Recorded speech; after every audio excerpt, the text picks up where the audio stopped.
안녕하십니까. 2021년 8월 21일 토요일입니다. 코페스 동반자 채널에서 오늘은 인도 잠수함 사업 한국 단독 입찰 가능성 높아, 프랑스, 러시아, 스페인 탈락, 독일은 사업 철수 고려 중, 이런 주제로 말씀을 드리기로 하겠습니다. 많은 분들이 인도 잠수함 사업에 있어서 한국은 들러리다, 이런 이야기들을 참 많이 하셨습니다. 인도 정부가 들러리를 사달라고 그랬다, 이런 이야기죠. 그런데 사업이 진행되면서 결과를 볼 것 같으면 그 말도 거짓말인 겁니다. 한국이 들러리로 사업에 세워졌다면 프랑스와 스페인, 러시아가 왜 탈락됐겠습니까? 프랑스와 러시아, 스페인이 탈락된 이유는 AIP 장치를 당장 구현해 놓은 잠수함들이 없기 때문에 그런 겁니다. 프랑스와 스페인, 러시아는 우리도 AIP 만들 수 있다, 이런 이야기를 하지만 당장 내놔라, 이렇게 인도가 요구하는 데는 대답을 못하는 겁니다.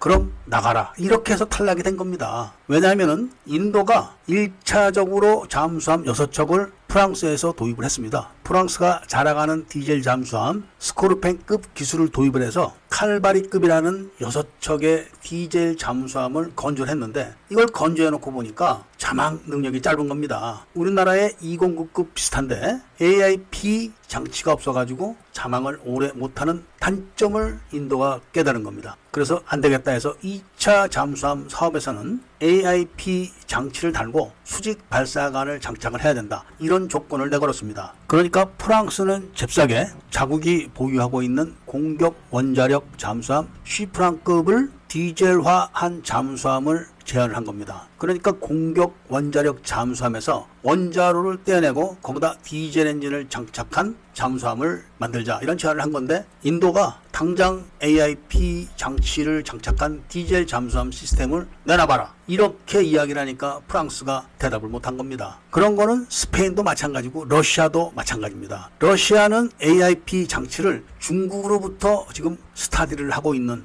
그런 상황이라 인도가 곱게 볼 리가 없죠. 그리고 스페인이 제안한 잠수함은 아예 설계 자체가 잘못돼 가지고 많은 문제점이 노출되어 있는 상태이기 때문에 탈락이죠, 그냥. 그래서 남은 게 독일만 남았는데, 독일의 AIP 장치는 나름대로 세계 최고다, 이렇게 평가를 받고 있지만 독일이 내세우고 있는 216급 잠수함이 있는데, 이 216급 잠수함이 말썽 많은 214급을 키운 겁니다. 인도가 214급에 대한 여러 가지 문제를 잘 알고 있는 데다가 216급을 들여다보니까 이게 대지 공격 능력이 아주 취약한 겁니다. 그러면서 인도가 요구하는 것은 기술을 달라는 거거든요. 독일이 한국한테 된 맛을 봐가지고 기술을 안 준 한국도 알아서 척척 다 잠수함을 만들어가지고 수출하는 판인데, 기술을 까다롭게 달라고 하는 인도에게 기술을 줬다가 앞으로 잠수함 수출을 못 해먹을 판이 나오는 겁니다. 그러니까 독일은 사업 안 한다, 이렇게 인도에게 이야기를 하면서 팔을 빼고 있는 중입니다. 독일 입장에서는 얼마 남지 않는 마진보다는 기술을 지켜가지고 수출을 계속하는 게 낫다, 이런 판단을 한 것 같습니다. 그러다 보니까 자연히 남은 게 대우밖에 없습니다. 그런데 대우가 제안한 잠수함은 도산 안창호급 잠수함과 같은 크기인데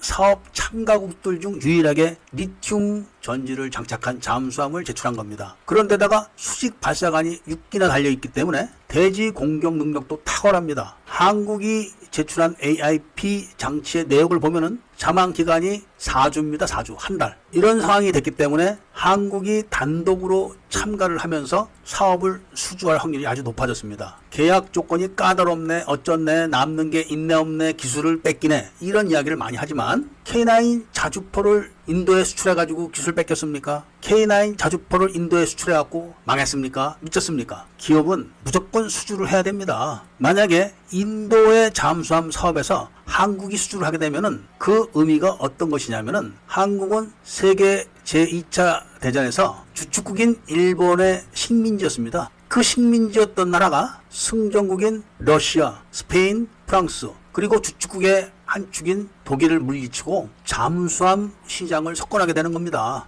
그리고 인도 잠수함 사업을 성공적으로 마치고 나면은 세계 잠수함 수출국 강자로 자리를 차지하게 되는 것이죠. 그러면서 기존 납축 전지가 아닌 리튬 전지 전용 잠수함 설계 능력을 보유하게 됩니다. 장보 배치2 잠수함들도 리튬 전지 전용 잠수함이 아닙니다. 그러니까 처음부터 리튬 전지 장착을 전제로 설계를 한 잠수함을 만들 수 있다는 것이죠. 그렇게 되면은 자막 능력이 최소한 한 달입니다. 최소한. 이런 잠수함이 탄생하게 되면은 연근의 작전에서는 원자력 잠수함에 준하는 성능을 뽑아낼 수가 있는 겁니다. 아무쪼록 인도 잠수함 사업에서 대우가 사업권을 따내기를 바라면서 오늘 이야기를 마치고자 합니다. 구독을 꼭 해주시고 좋아요와 알림 설정을 부탁드리면서 이야기를 들어주셔서 감사드립니다.